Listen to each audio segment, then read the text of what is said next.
قرآن یہ کہہ رہا ہے کہ اللہ تعالیٰ نے انہیں کلمات سکھائے، فتاب علیہ، پھر انہوں نے اس کے ذریعے سے ہی اللہ تعالیٰ سے توبہ کی. اور دوسری جگہ جو دونوں کے بارے میں آ رہا ہے، اذ قالا ربنا، دونوں میاں بیوی نے کہا کہ ہمیں معاف کیا جائے، تو اللہ تعالیٰ نے ان کو معاف کیا. لیکن کچھ لوگ ایسے ہیں، ان کی کوئی بنیاد ہے، ان کے پاس کوئی ایسی کوئی حدیث، کوئی ایسی بات، کوئی واقعہ جس سے وہ لیتے ہیں کہ رسول اللہ صلی اللہ علیہ وسلم کا واسطہ وسیلہ ڈالا گیا اور ایک لمبی طویل ایک بات بنائی گئی. اس کی کوئی حقیقت ہے؟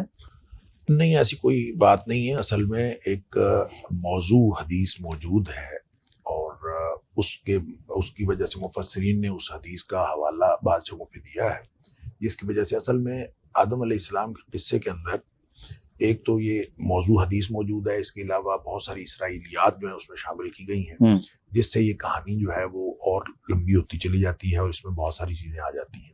تو ایسا کچھ نہیں ہے. نبی کریم صلی اللہ علیہ وسلم نے کسی صحیح حدیث میں ایسا نہیں ہے کہ آپ نے ایسی کوئی بات ارشاد فرمائی ہو، نہ کسی صحابی سے اور نہ کسی صحیح روایت سے.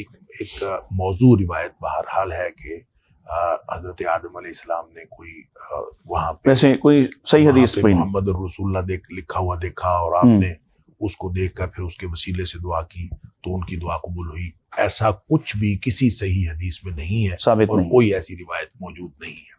تو جب قرآن یہ کہہ رہا ہے کہ انہوں نے ربنا ظلمنا انفسنا وان لم تغفر لنا وترحمنا لنکونن من الخاسرین کہہ کے توبہ اللہ سے معافی مانگی تو معافی ملی، تو ہمیں یہی سمجھنا چاہیے، کسی من گھڑت روایت کی طرف نہیں جانا چاہیے. یعنی ہمیں قرآن مجید پہ ہی یقیناً بھروسہ کرنا چاہیے. اور یہ ناظرین کرام، آپ دیکھیں کہ بہت سے لوگ ہیں جو اس بنیاد پہ ایک کہانی گھڑتے ہیں، اور پھر اسی طرح سے وہ وہاں سے نیچے لاتے لاتے پھر حضرت علی رضی اللہ عنہ کا وسیلہ، پھر اہل بیت کا وسیلہ، اور آخر کار ان نام نہاد جو بزرگ ہیں اور پیر ہیں جو خود ساختہ بنائی ہوئی کہانیاں ہیں، ان کے ذریعے سے لوگوں کا ایمان جو ہے اس کو ایک امتحان میں ڈالتے ہیں.